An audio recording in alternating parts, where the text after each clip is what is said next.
Hello once again, my friends. I'd like to welcome you to another video, and this video is going to be pretty special as this is the conclusion to the build of the USS Nimoy NCC-1931 in honor of the great Leonard Nimoy. Of course, Star Trek fans know him as Mr. Spock, and he was the original Vulcan, and he set the standard.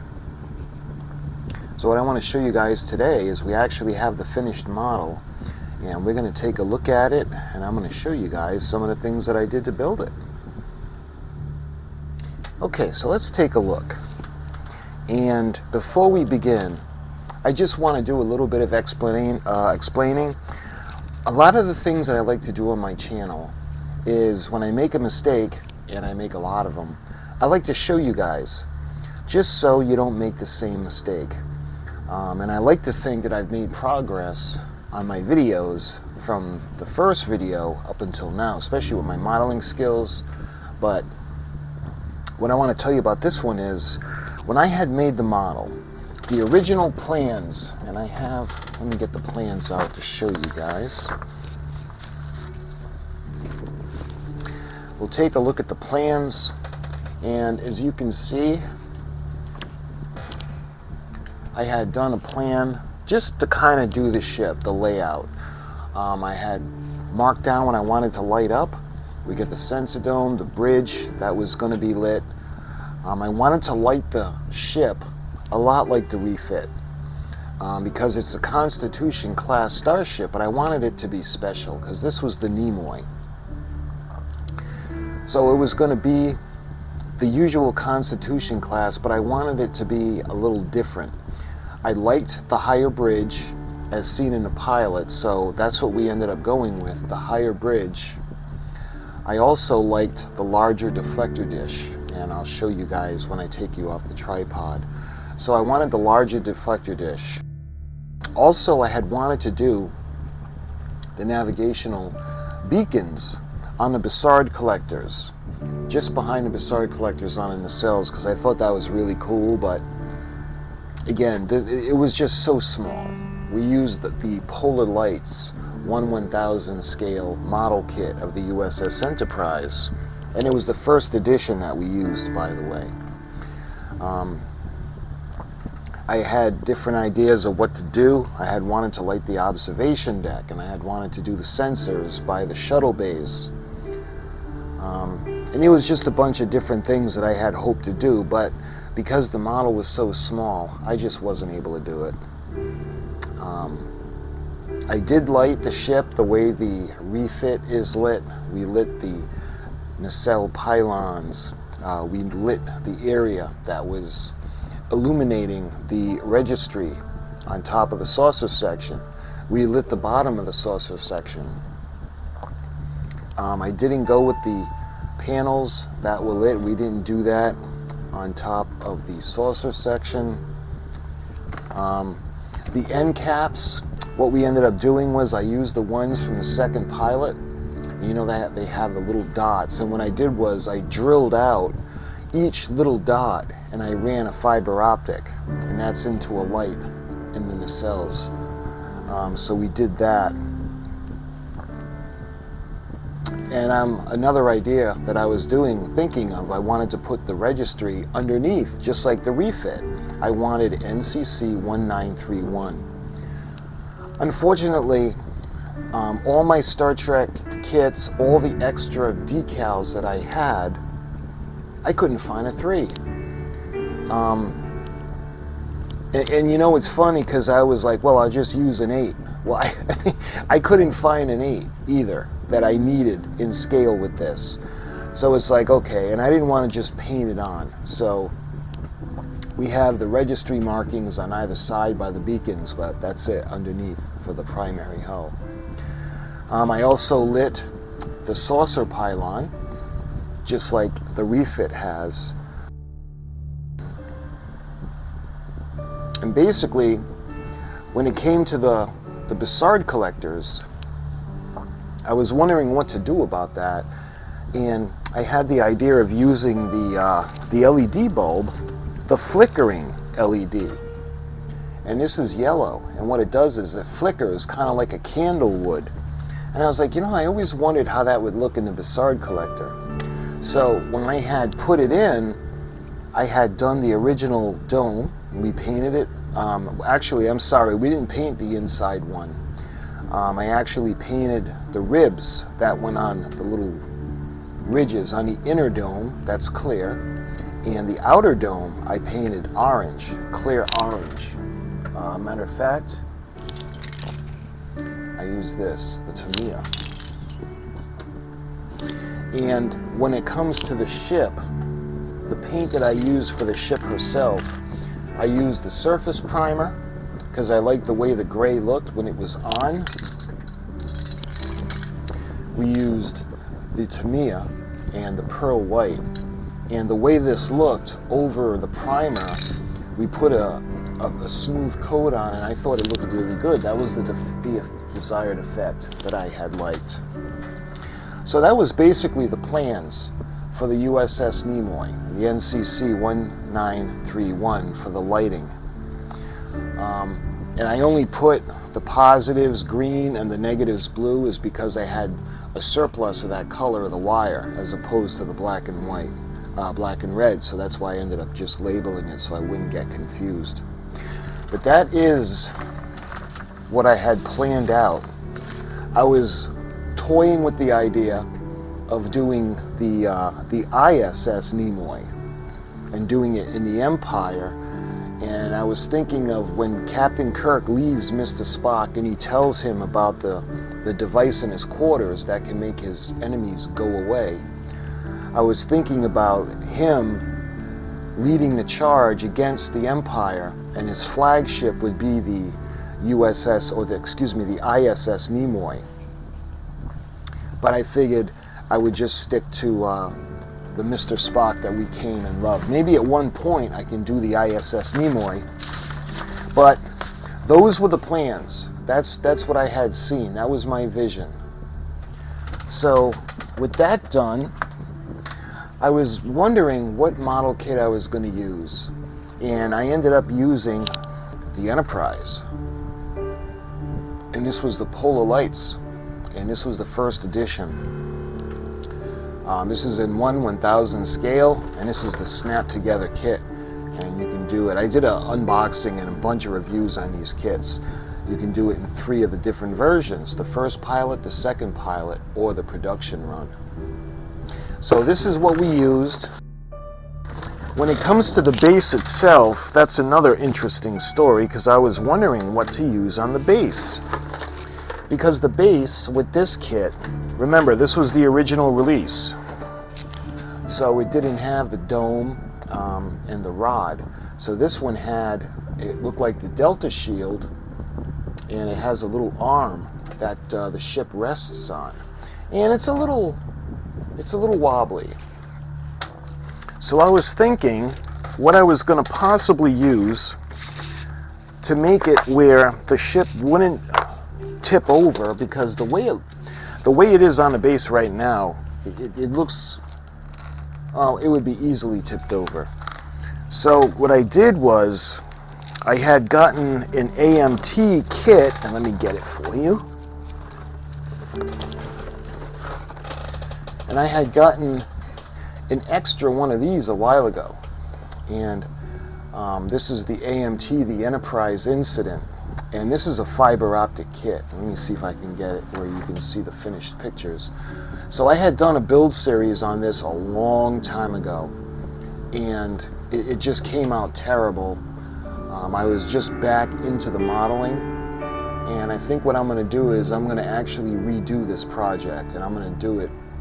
Hopefully, like I said, hopefully my modeling skills got better. But if you notice, it's on a base.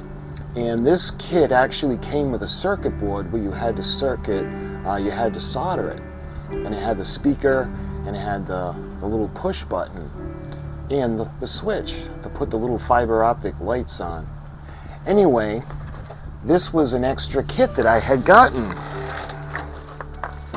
So I started thinking, that would be pretty cool to use as a base for the Nimoy. So this one was extra, and what I ended up doing with the base is I used the sound effects, and I'll get to the sound effects in a minute.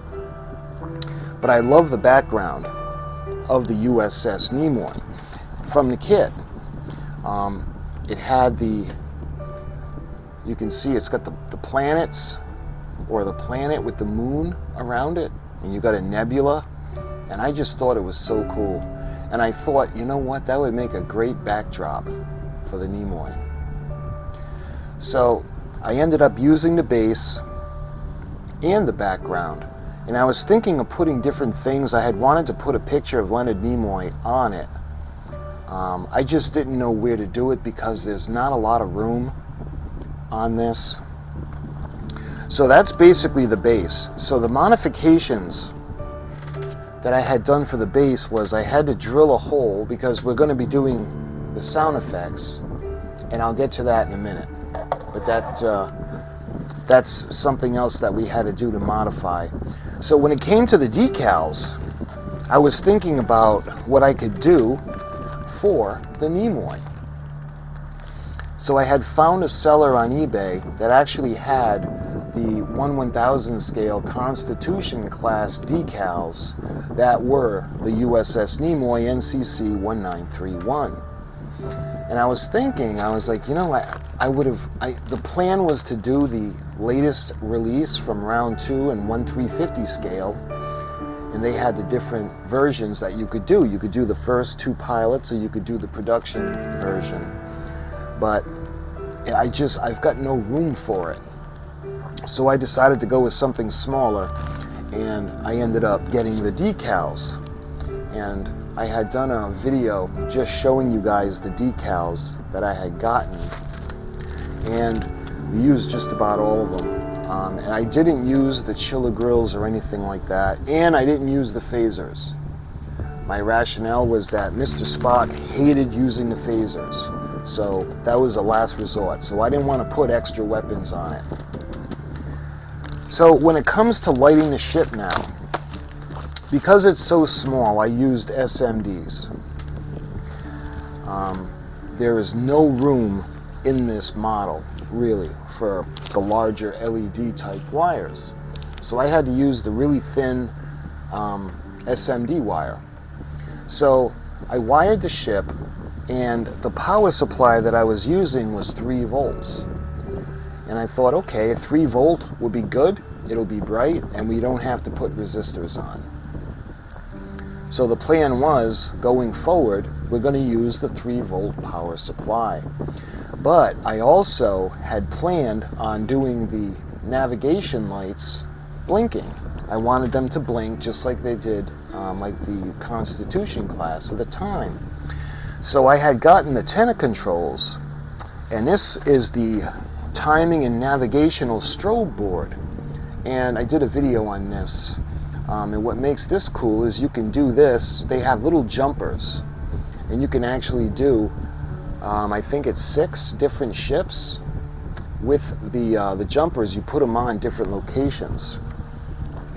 So what I had planned to do was I had just wanted to do the navigational strobe lights. And you can see the timing, the way the jumpers, how they're placed.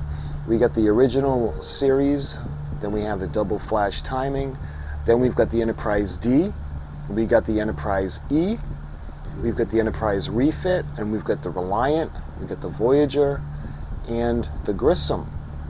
So let's see, there's 1, 2, 3, 4, 5, 6, 7, 8. So there's actually 8 different ships that we can get it to do.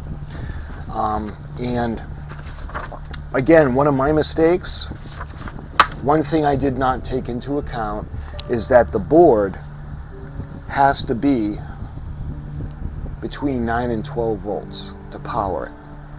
So I was wondering, when I was powering it up to test it out, there wasn't enough juice. And I'm thinking, oh man, this is my mistake, and I just want to make sure you guys don't make the same mistake. 3 volts is just not enough to run this. So even when I tried taking the AA batteries and they had a little case with 3, and that's incidentally under here. And that was 1, 2, 3, that was 4.5 volts, and even that wasn't enough.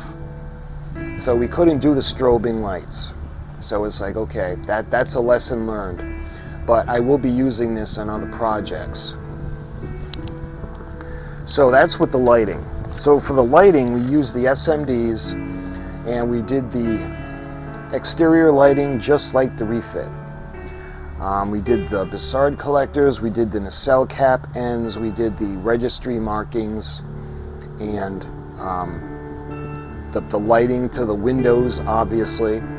We ran everything through, and incidentally, I used fiber optics. When I had drilled out the window holes, I had put fiber optics in and then had cut them, just so you wouldn't see that twinkle effect, you know, as you're looking at the ship. So that was the lighting. We ran all the wires together. Everything came together, and we had 2 separate lines. We had a positive and a negative for the beacons, and we had a positive and negative basically for everything else. We ran it out the bottom of the ship. Let me actually adjust. And we ran it through the tube down into the base, and I ended up actually drilling a hole into the base so we were able to get the wires through. Now, in addition to the lighting plan that I had, I also wanted special sound effects. I had wanted Leonard Nimoy talking about the whole Vulcan gesture. I thought that was really important. I also wanted him, there was a sound clip that I had heard that I loved, that he was talking about how he actually developed the character of Mr. Spock. And then finally, at the end of Star Trek II, The Wrath of Khan, it's Leonard Nimoy that does the intro, or the exit with space, the final frontier, and I really wanted that. So I looked for different ways to put the sound effects in, and I actually got a sound effects board kit. And I did a video on this as well. And this is the MP3 sound chips. And this one only had 4 megabytes, so I had to be really careful about putting the sound files on. So that's not a lot of room. But anyway, I did a video on how I put all the sound effect chips on here, and this thing is really great. It's inexpensive, and I will be using this again. So what I did was, it came with a speaker.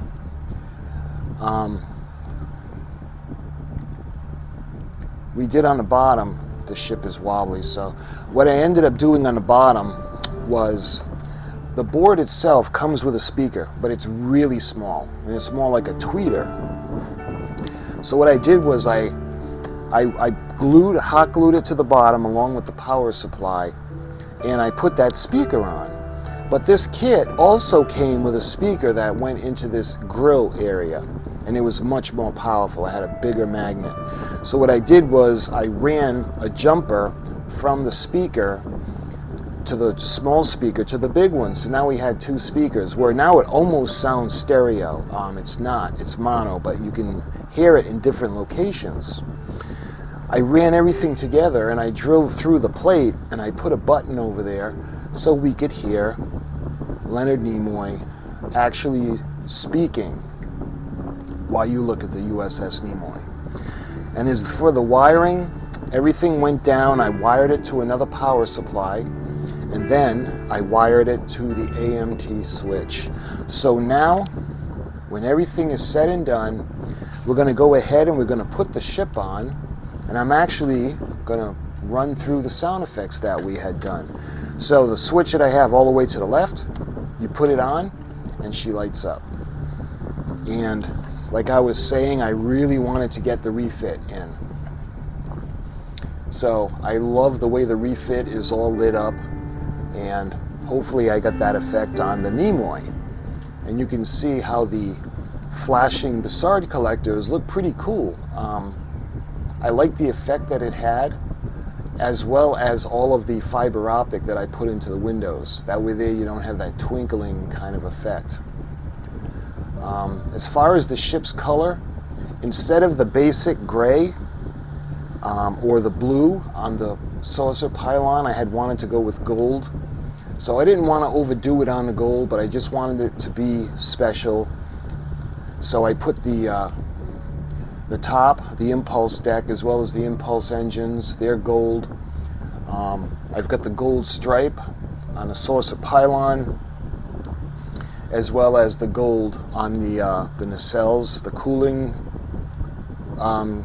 cooling pipes, as well as the end caps. So when it comes to the lighting, we lit the saucer pylon, we lit the nacelle pylons, we lit the navigational markings or the registry markings, and underneath you can see we actually lit the bottom of the saucer. So that's the lighting for now. So let's go ahead, and I want to actually play the sound effects for you guys. Push the button. So I said to the director, I think we should have some special greeting that Balkans do, because I said, well, you know, humans, we have these rituals, things that we do. We shake hands, we nod to each other, we bow to each other, we salute each other. What do Balkans do? So I suggested this. He said, okay. And that's how we did it as a greeting, a Balkan greeting. Boy, that just took off through the culture. It was amazing. Within days after it was on the air, I was getting it on the street. People doing this to me, waving to me in this Vulcan gesture. That's interesting. And it's been that way to this day. It's almost 50 years later. People are still doing it. So that was the first sound clip. There was a scene in which the ship was being threatened by some outside problem, outside dangerous force. And there was a lot of activity on the ship. The captain is saying, do such and such, press this button, do this, warp 3, get us out of here, and so forth. Other people are reacting and scurrying around. And I think I'm remembering correctly that Spock had one word to say, and the word was fascinating. And we're looking at this thing on the screen. You know, everybody else is reacting. Oh, look at it, blah, blah, blah, blah, blah. And I got caught up in that energy, and I said, fascinating. And the director said, brilliant note, said, be different, be the scientist, be detached. See it as something that's a curiosity rather than a threat. Thank you. So, fascinating. Well, a big chunk of the character was born right there. And lastly, this one was probably one of the most important clips that I had wanted on. Space, the final frontier. These are the continuing voyages of the Starship Enterprise. Their ongoing mission to explore strange new worlds, to seek out new life forms and new civilizations, to boldly go where no man has gone before. And that was very important. I had wanted the Mr. Spock aspect. We got the ship, we've got the lighting, and we've got the ending of Star Trek II, The Wrath of Khan. But I also wanted the Leonard Nimoy aspect, hence the name of the ship. NCC-1931, incidentally, 1931 was the year Leonard Nimoy was born. And I also wanted him talking about his character. So that was important for me to get that. So I said to the director, I think we should have some special greeting that Balkans do. Because he said, I said, well, you know, humans, we have these rituals, things that we do. We shake hands, we nod to each other, we bow to each other, we salute each other. What do Balkans do? So I suggested this. He said, okay. And that's how we did it as a greeting, a Balkan greeting. Boy, that just took off through the culture. It was amazing. Within days after it was on the air, I was getting it on the street. People doing this to me, waving to me in this Vulcan gesture. That's interesting. And it's been that way to this day. It's almost 50 years later. People are still doing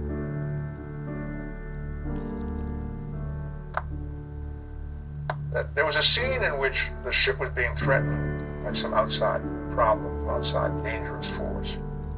And there was a lot of activity on the ship. The captain is saying, do such and such, press this button, do this, warp 3, get us out of here, and so forth. Other people are reacting and scurrying around. And I think I'm remembering correctly that Spock had one word to say, and the word was fascinating. And we're looking at this thing on the screen. You know, everybody else is reacting. Oh, look at it, blah, blah, blah, blah, blah. And I got caught up in that energy, and I said, fascinating. And the director said, gave me a brilliant note, said, be different, be the scientist, be detached. See it as something that's a curiosity rather than a threat. Thank you. I said, fascinating. Well, a big chunk of the character was born right there. Space, the final frontier. These are the continuing voyages of the Starship Enterprise. Their ongoing mission to explore strange new worlds, to seek out new life forms and new civilizations, to boldly go where no man has gone before.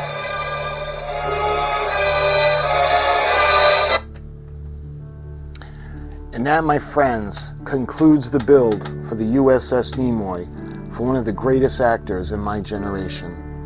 So my friends, I thank you so much for the kind words and the support through this build. And until my next video, I appreciate your watching and your support, and I'll talk to you guys really soon. Live long and prosper.